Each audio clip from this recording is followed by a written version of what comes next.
আল্লাহু আকবার,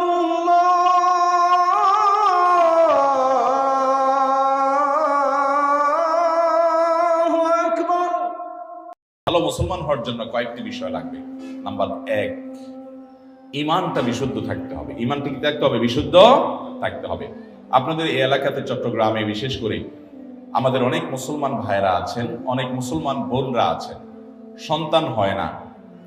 আল্লাহর কাছে দোয়া করে ঠিক আছে, কিন্তু আবার মাজারেও যায়, যে মাজারে কিছু মান্নত করে, কিছু টাকা পয়সা দেয়, মাজারে গিয়ে অনেকে সিজদা দেয়, অনেকে মাজারে যিনি শুয়ে আছেন তার কাছে বলে, বাবা আমাকে একটা ছেলে দিও, আমার একটা ছেলে সন্তান দরকার। আছে না না এগুলা? সাথে সাথে ঈমান নষ্ট হয়ে যাবে, সাথে সাথে ঈমান নষ্ট হয়ে যাবে। ভালো মুসলমান তো পরের কথা, আপনার যদি ঈমান নষ্ট হয়, আপনার যদি আকীদা খারাপ হয়, আপনার যদি বিশ্বাসটা নষ্ট হয়, তাহলে আপনার ওই যে একেবারে মূলটাই শেষ, আপনার নেকামলে করে কোনো লাভ হবে না। এই জন্য ভালো মুসলমান হওয়ার জন্য প্রথম চ্যালেঞ্জ হলো ঈমানটাকে ঠিক রাখা, বিশ্বাসটা ঠিক রাখা। আল্লাহর একত্ববাদ স্বীকার করার মানে হলো আল্লাহর সাথে কারো শরীক সাব্যস্ত না করা। এখন আপনার দোয়া করতে হবে, কার কাছে দোয়া করবেন? আল্লাহর কাছে। আমাদের প্রিয় নবী সাল্লাল্লাহু আলাইহি সাল্লাম তার প্রিয় সাহাবী আব্দুল্লাহ ইবনে আব্বাস রাদিয়াল্লাহু তাআলা আনহু 9 বছর বয়স যখন, তখন তাকে আদর করে স্নেহ করে হাত দিয়ে বললেন, কাঁধে হাত রেখে বললেন, ইযা সাআলতা ফাসআলিল্লাহ ওয়া ইযা ইসতাআনতা ফাসতাঈন বিল্লাহ। তোমার যদি কিছু চাওয়া লাগে আল্লাহর কাছে চাইবা, সাহায্য চাওয়া লাগে আল্লাহর কাছে সাহায্য চাইবা। চাওয়া, সাহায্য চাওয়া এগুলো আল্লাহ ছাড়া অন্য কারোর কাছে অলৌকিক সাহায্য চাওয়া যাবে। তাহলে কোন মাজারের কাছে আমরা সন্তান চাইবো না, আল্লাহর কাছে চাইবো? আল্লাহর কাছে চাইবো। ঠিক একই ভাবে আমার দোয়া, আমার ইবাদত বন্দেগী, এটা মাজারে করার জিনিস না, এগুলো আরশের মালিকের কাছে পেশ করতে হবে। মাজারে যিনি শুয়ে আছেন নিজেও আল্লাহর বান্দা, নিজেও আল্লাহর গোলাম, উনি নিজেও আল্লাহর কাছে মুখাপেক্ষী। আপনি গোলামের কাছে কেন চাইবেন, মালিকের কাছে চাইবেন। আল্লাহ বলেছেন, উদউনি আস্তাজিব লাকুম, তোমরা আমার কাছে দোয়া করো, আমি তোমাদের দোয়া কবুল করব। অতএব দোয়া করতে হবে কার কাছে? আল্লাহর কাছে।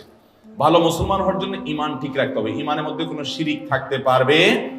অন্ধের মতো আনুগত্য কোন দলের করবেন, কোন ব্যক্তির করবেন? অন্ধের মতো আনুগত্য, সব কথা শুনবো, এটা কার হবে? শুধুমাত্র আল্লাহ। আর সবার এই বেলা এটা চলবে না। এমনকি আমিও যদি কথা বলি, কোন আলেমও যদি কথা বলে, তার যদি ভালো কোনো কথা হয় সেটা নিবেন। কোনো কথা যদি খারাপ মনে হয়, কোরআন হাদিসের বিরুদ্ধে যায়, তিনি বললেও আপনি সেটা মানবেন। এর নাম হলো মুসলমান। ঈমান ঠিক রাখতে হবে যে আমি কার গোলামি করব, কার কথা শুনবো, কার আনুগত্য করব, কার কাছে দোয়া করব, শুধু আল্লাহ, তিনি ছাড়া আর কেউ হতে, তার সাথে আর কাউকে শরীক সাব্যস্ত করা যাবে। ঈমানটাকে ঠিক করতে হবে ভালো মুসলমান হওয়ার জন্য। 1 নাম্বার 2, ভালো মুসলমান হওয়ার জন্য 5 ওয়াক্ত নামাজ সুন্দর করে, ভালো করে বুঝেন, 5 ওয়াক্ত নামাজ শুধু পড়লে হবে না, কিভাবে পড়তে হবে? সুন্দর করে। নামাজ সুন্দর কিভাবে করবেন? 2 ভাবে করবেন। নাম্বার 1, সময় হওয়ার পর দেরি না করে যত তাড়াতাড়ি সম্ভব নামাজ পড়বেন। অনেকে নামাজ পড়ে শেষ উঠতে যায়, বিশেষ করে আমাদের মা বোনদের মধ্যে এই রোগ আছে। জোহরের নামাজটা বেশিরভাগ মহিলারা আমাদের দেশে পড়ে হলো দুপুর 3টার পরে, 3:30টার পরে। কেন? কারণ ঘর বাড়ির কাজ কাম সামালেন, রান্না বাড়ি করে সব গোছান, ছেলে মেয়েদেরকে খানা দেন, স্বামীরে খানা দেন, নিজে গা গোসল ধন, সব ঝামেলা সারতে সারতে 3টা 3:30 বেজে যায়। এরপরে যে উনি আসরের সময় গিয়ে জোহর পড়ে, ঠিক না বেঠিক? অথচ নবী করিম সাল্লাল্লাহু আলাইহি ওয়াসাল্লাম বলেছেন, সবচেয়ে উত্তম আমল হলো as-salatu li awwali waqtiha, আউয়াল ওয়াক্তে নামাজ পড়া, এটা হলো সবচেয়ে উত্তম আমল। এজন্য ভালো মুসলমান হওয়ার জন্য নামাজ শুধু পড়লেই হবে না, 5 ওয়াক্ত নামাজ তো পড়তেই হবে। সেটা পড়তে হবে সুন্দর করে, অর্থাৎ প্রথম সময়ে দেরি না করে, আর দ্বিতীয়ত হলো ধীরে ধীরে, আস্তে আস্তে।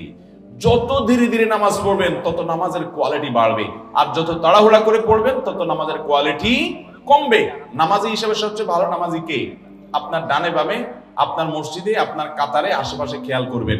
আমাদের মা বোনরা নিজেদের মধ্যে খেয়াল করবেন, যেই মানুষটার নামাজে দেখবেন রুকুতে সবচেয়ে বেশি সময় লাস্টিং করে, রুকু থেকে দাঁড়ায় তিনি সবচেয়ে বেশি অপেক্ষা করেন, সিজদায় খুব ধীরে ধীরে যান, যে সিজদায় আবার অনেক সময় ধরে তাসবিহ পড়ে, সুবহান রাব্বিয়াল আলা, লম্বা সময় নিয়ে সিজদা পড়েন, এরপর সিজদা থেকে উঠে সোজা হয়ে আবার অনেক সময় অপেক্ষা করেন, আবার আস্তে করে সিজদা দেন। এভাবে নামাজের কাজগুলো যে যত আস্তে আস্তে করবে, তার নামাজের ওজন, নামাজের মূল্য, নামাজের ওয়েট তত বেশি হবে। এই জন্য ভালো মুসলমান হওয়ার জন্য ঈমানটাকে বিশুদ্ধ করতে হবে, ঈমান বিধ্বংসী বিষয় থেকে বাঁচতে হবে। অনেক মুসলমান ঈমান আনার পরে এমন কথা বলে ঈমান চলে যায়, আল্লাহর আইনের বিরুদ্ধে, আল্লাহর বিধানের বিরুদ্ধে যদি কেউ বলে, সেটা আমার পছন্দের দলও যদি বলে, মানা যাবে? ঈমান চলে যাবে, সোজা কথা। তাগুতকে যদি আপনি বন্ধু বানান, ঈমান চলে যাবে। অতএব ঈমান ঠিক করতে হবে, এক। 2 নম্বর হলো নামাজ ঠিক করতে হবে। ভালো মুসলমান হলে কি করতে হবে? নামাজ ঠিক করা মানে 2টা বলেছি, এক হলো সময় মতো পড়বেন দেরি না করে, আর দ্বিতীয়ত হলো ধীরে স্থিরতার সাথে পড়বেন। ঠিক করবেন তো ইনশাআল্লাহ? আচ্ছা, 3 নম্বর কাজ হলো ভালো মুসলমান হওয়ার জন্য উপার্জন থাকতে হবে হালাল। উপার্জন কি থাকতে হবে? হালাল। আমাদের মা বোনরা আছেন এখানে, আপনাদেরকে বলছি, আপনারা আপনাদের স্বামীদেরকে, বাবাদেরকে, সন্তানদেরকে উৎসাহ দিবেন। আপনারা যদি সঠিক হয়ে যান, তাহলে আল্লাহর জমিনে সব সোজা হয়ে যাবে। আপনারা যদি আপনাদের সন্তানদেরকে বলেন, বাবারা হালাল উপার্জন করে নিয়ে আসবা, প্রয়োজনে ডাল ভাত খেয়ে বেঁচে থাকবো, গোশ মাছ খাবো না, কিন্তু হালাল উপার্জন করবা বাবা।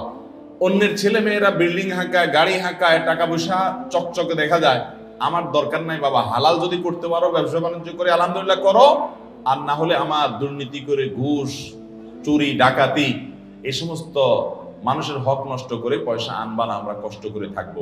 এইটা যদি আপনি করতে পারেন, আপনি ভালো মুসলমান হতে পারবেন। এটা খুব কঠিন কাজ, কিন্তু নামাজ পড়াও সোজা, ঈমান রাখাও সোজা, রোজা রাখাও সোজা, পর্দা করাও সোজা, কোরআন তেলাওয়াত করাও সোজা, ওয়াজ শোনাও সহজ।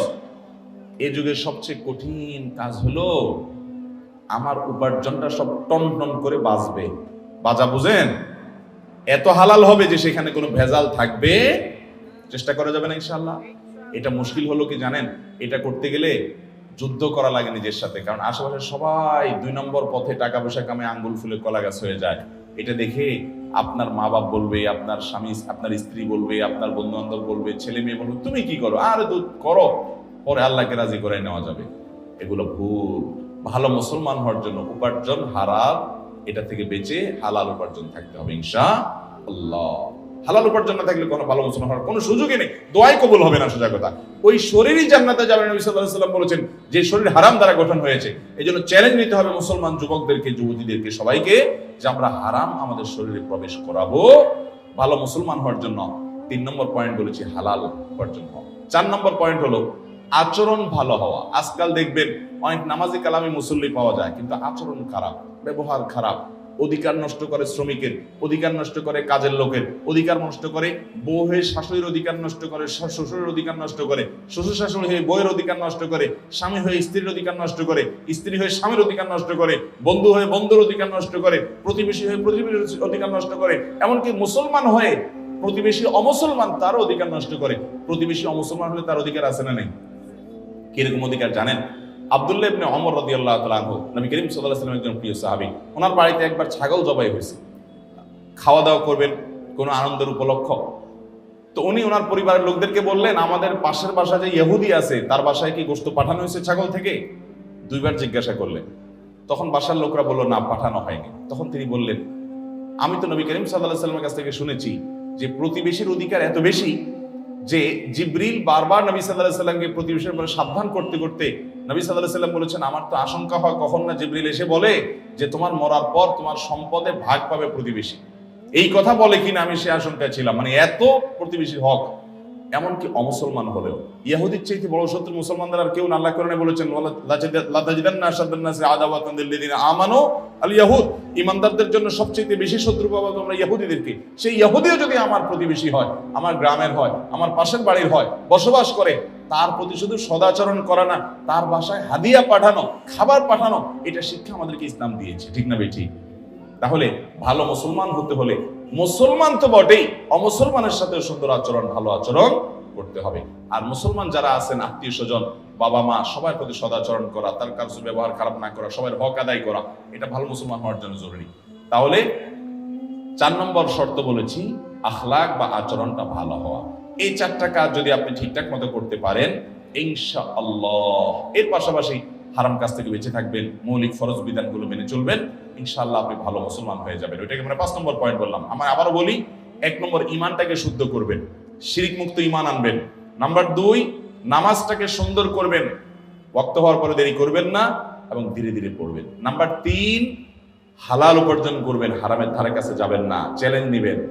নাম্বার 4, আচরণ ভালো করবেন, সবার অধিকার আদায় করবেন, কারোর অধিকার নষ্ট করবেন না। বান্দার হকটা অনেক গুরুত্বপূর্ণ। আল্লাহর হকে একটু ভেজাল হলেও আল্লাহ মাফ করবে, বান্দার হকে কিন্তু ছাড় নাই। অতএব বান্দার হক যেন ঠিকঠাক মতো আদায় করেন। স্ত্রী হয়েছেন, তাহলে স্বামী আমার অধিকার নষ্ট করুক, আমি তার অধিকার নষ্ট করবো না, তার প্রাপ্য অধিকার আমি তাকে দেব। স্ত্রী আমার অধিকার নষ্ট করছে, করুক, কিন্তু আমি তার অধিকারটা প্রাপ্য পুরোটা দেব। যতটা আমরা অধিকার সচেতন হব, তার চেয়ে বেশি কর্তব্য সচেতন হব, আমার দায়িত্ব বেশি আমি বেশি দেখব। 5 নম্বর হলো আপনার অন্য আল্লাহর যে মৌলিক ফরজ বিধানগুলো আছে সেগুলো মানা, মোটা মোটা যে হারাম জিনিসগুলো আছে সেগুলো থেকে বাঁচার চেষ্টা করব। এভাবে যদি আমরা 5 কাজ করি, ইমান ঠিক করি, নামাজটা সুন্দর করি এবং হালাল উপার্জন করি, আচার আচরণ ভালো করি, সবার অধিকার ঠিকঠাক মতো দেই, মোটা দাগে ফরজগুলো রোজা রাখা, যাকাত দেওয়া ইত্যাদি, হজ করা, এগুলো যদি মেনে চলি এবং হারাম কাজ, জেনা, ব্যভিচার ইত্যাদি থেকে বেঁচে চলি, ইনশাআল্লাহ একজন আদর্শ ভালো মুসলমান হতে পারবেন। একজন আদর্শ ভালো মুসলমান মানে কিন্তু আমলের পাহাড় গড়া না, দুনিয়ার আমল কতগুলা করে নিলেন আপনি ভালো মুসলমান হয়ে গেলেন, জি না। ভালো মুসলমান হতে হলে এই পয়েন্টগুলো আপনাকে মাথায় রাখতে হবে। আল্লাহ তাআলা আমাদের তৌফিক দান করুন।